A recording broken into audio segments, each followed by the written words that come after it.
বাংলাদেশ সেনা, নৌ এবং বিমান বাহিনীর জন্য অসংখ্য সামরিক ঘাঁটি নির্মাণ করা হচ্ছে, এছাড়াও একাধিক ঘাঁটি অপারেট করে। এখন প্রশ্ন হচ্ছে, ঘাঁটির নিরাপত্তায় কী ধরনের পদক্ষেপ নিচ্ছে বাংলাদেশ? এই বিষয়টি তুলে ধরব আজকের প্রতিবেদনে। প্রতিপক্ষের হামলা প্রতিরোধ করতে সেনাঘাঁটিতে কী ধরনের নিরাপত্তা ব্যবস্থা থাকবে তা নির্ভর করে সেনাঘাঁটির গুরুত্ব এবং আয়তনের ওপর। বাংলাদেশ সেনাবাহিনীর ক্ষেত্রে এক ব্যাটালিয়নে 300 থেকে 1300 জন সৈনিক থাকে। সাধারণত বিশেষ অর্থনৈতিক অঞ্চল এবং প্রকল্পের নিরাপত্তায় এক ব্যাটালিয়ন সৈনিক মোতায়েন করা হয়। এক্ষেত্রে সেনাঘাঁটির নিরাপত্তায় ম্যানপ্যাড এয়ার ডিফেন্স সিস্টেম মোতায়েন থাকে। প্রতিপক্ষের ড্রোন সহ বিভিন্ন এয়ারক্রাফট ধ্বংস করতে সক্ষম ম্যানপ্যাড এয়ার ডিফেন্স সিস্টেম, যার রেঞ্জ হয় 3 থেকে 9 কিলোমিটার পর্যন্ত। এছাড়াও অ্যান্টি ট্যাঙ্ক গাইডেড মিসাইলের মতো হালকা সমরাস্ত্র মোতায়েন থাকে। তবে গুরুত্বপূর্ণ প্রকল্পের নিরাপত্তায় সেনাঘাঁটির অবস্থান হলে short range air defence system মোতায়েন করা হয়, যার রেঞ্জ হয় 10 থেকে 25 কিলোমিটার পর্যন্ত। ফোর্সেস গোল 2030 আওতাধীন স্থায়ীভাবে মোতায়েন করা প্রতি ব্যাটালিয়ন সৈনিকের সেনাঘাঁটিতে short range air defence system মোতায়েন করা হবে।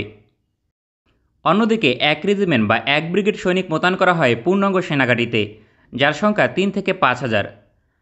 বাংলাদেশের অত্যন্ত গুরুত্বপূর্ণ মেগা প্রকল্পের নিরাপত্তার পাশাপাশি ভৌগোলিক গুরুত্ব বিবেচনায় এই ধরনের সেনাঘাঁটির অবস্থান থাকে। উদাহরণস্বরূপ পদ্মা সেতুকে কেন্দ্র করে এক ব্রিগেড সৈনিক মোতায়েন করা হয়েছে শেখ রাসেল সেনাঘাঁটিতে। এই ধরনের সামরিক ঘাঁটিতে অবশ্যই short range air defence system মোতায়েন থাকবে, যার রেঞ্জ 10 থেকে 25 কিলোমিটার পর্যন্ত। বাংলাদেশ সেনাবাহিনী FM-90 আকাশ প্রতিরক্ষা ব্যবস্থা মোতায়েন করেছে, যার রেঞ্জ 15 কিলোমিটার। এছাড়াও MANPAD air defence system, anti tank guided missile সহ সকল ধরনের সরঞ্জাম এবং সমরাস্ত্র কম বেশি মোতায়েন থাকবে। তবে বাংলাদেশের অবস্থান বিবেচনায় এই ধরনের পূর্ণাঙ্গ সেনাঘাঁটিতে medium range air defence system মোতায়েন করা প্রয়োজন, কারণ পদ্মা সেতুর মতো গুরুত্বপূর্ণ স্থাপনায় প্রতিপক্ষের মিসাইল আক্রমণকে প্রতিহত করতে কমপক্ষে 25 কিলোমিটার রেঞ্জের এয়ার ডিফেন্স সিস্টেম প্রয়োজন হবে। তুরস্ক থেকে হিশার এয়ার ডিফেন্স সিস্টেম চলতি বছর ডেলিভারি পাবে বাংলাদেশ সেনাবাহিনী। সেক্ষেত্রে পদ্মা সেতুর নিরাপত্তায় মোতায়েন করা হতে পারে। সেনাবাহিনীর পরিকল্পনা ফোর্সেস গোল 2030 আওতাধীন রেজিমেন্ট বা ব্রিগেড মোতায়েন রয়েছে এমন সেনাঘাঁটিকে মিডিয়াম রেঞ্জ এয়ার ডিফেন্স সিস্টেমের আওতায় অন্তর্ভুক্ত করবে। এই পদক্ষেপের কারণে সেনাঘাঁটির নিরাপত্তা ব্যবস্থায় একধাপ শক্তিশালী হবে। বাংলাদেশের প্রেক্ষাপটে সবচেয়ে বড় সেনাঘাঁটি বলা হয় যেখানে এক ডিভিশন সৈনিক মোতায়েন থাকে, কারণ এক ডিভিশনে 8 থেকে 15,000 সৈনিক মোতায়েন থাকে। এই ধরনের বৃহত্তম সেনাঘাঁটি স্বাধীনভাবে কাজ করতে সক্ষম। রামু সেনাঘাঁটি দৃষ্টান্ত হতে পারে।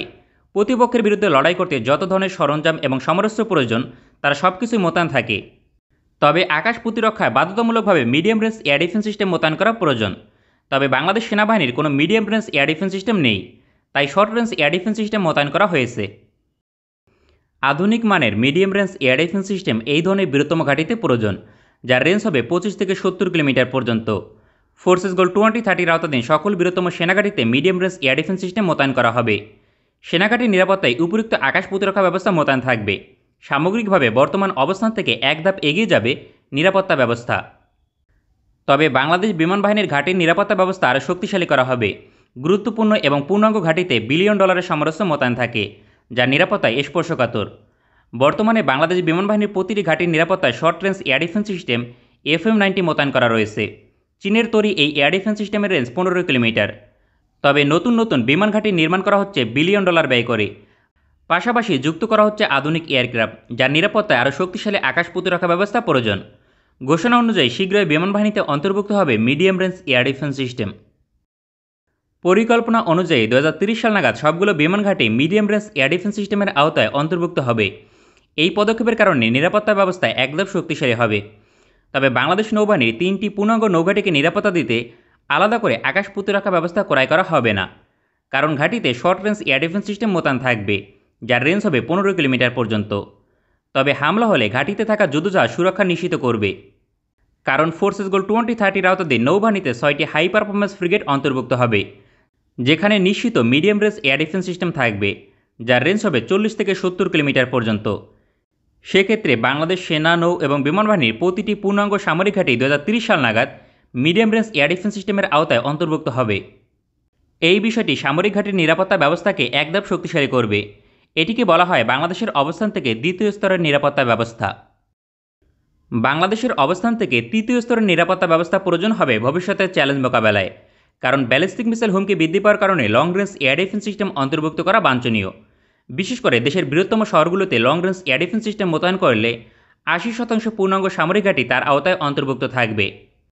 কারণ ন্যূনতম 120 কিলোমিটার রেঞ্জের এয়ার ডিফেন্স সিস্টেম হলেও তা বাস্তবায়ন করা সম্ভব। কেননা এক রেজিমেন্ট ক্রয় করলে দেশের আলাদা 3টি অঞ্চলে মোতায়েন করতে পারবে। এক্ষেত্রে ঢাকা, চট্টগ্রাম এবং বরিশালকে প্রাধান্য দিতে হবে। ঢাকায় long range air defence system মোতায়েন করলে ঢাকা বিভাগের সকল সামরিক ঘাঁটির নিরাপত্তা নিশ্চিত করবে। অন্যদিকে বরিশালে long range air defence system মোতায়েন করলে বরিশাল নৌ, সেনা এবং বিমান ঘাঁটি নিরাপদ থাকবে।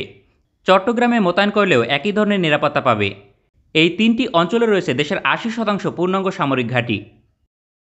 তবে ফোর্সেস গোল 2030 আওতাধীন long range air defence system অন্তর্ভুক্ত করার পরিকল্পনা এখনও প্রকাশিত হয়নি। এক্ষেত্রে 2025 সালের পরবর্তী সময় আলোচনা হতে পারে, কারণ medium range air defence system ক্রয় শেষ হলেই কেবলমাত্র এই পদক্ষেপ গ্রহণ করবে। যদি 2030 সালের মাঝে long range air defence system অন্তর্ভুক্ত করতে পারে, তবে বাংলাদেশের জন্য এটি দৃষ্টান্ত হয়ে থাকবে। তাছাড়া এক regiment long range air defence সিস্টেমের মূল্য 500 থেকে 1300 মিলিয়ন মার্কিন ডলার। এক্ষেত্রে অর্থনৈতিক দিক থেকে সমস্যার সম্মুখীন হবে না বাংলাদেশ। তবে এই সম্ভাবনা এখনও অনিশ্চিত, কারণ পরিকল্পনা এখনও প্রকাশিত হয়নি। একই সঙ্গে নৌবাহিনীর হাই পারফরমেন্স ফ্রিগেট প্রকল্পের জন্য long range air defence system অন্তর্ভুক্ত করা হবে কিনা তাও নিশ্চিত নয়। তবে বাংলাদেশের হাতে যথেষ্ট পরিমাণে অর্থনৈতিক সক্ষমতা রয়েছে। যদি 2030 সালের মাঝে long range air defence system কোনোভাবেই অন্তর্ভুক্ত করতে না পারে, তবে অবশ্যই 2035 সালের মাঝে অন্তর্ভুক্ত হবে। তবে আশা করা যায় দেশের অর্থনীতি, অবকাঠামো এবং গুরুত্বপূর্ণ স্থাপনার নিরাপত্তায় 2030 সালের মাঝে long range air defence system অন্তর্ভুক্ত হবে। আমাদের ভিডিওটি পছন্দ হলে আমাদের সমর্থন করতে সঙ্গে থাকুন। ভালো থাকবেন সবাই, দেখা হবে পরবর্তী কোনো ভিডিওতে।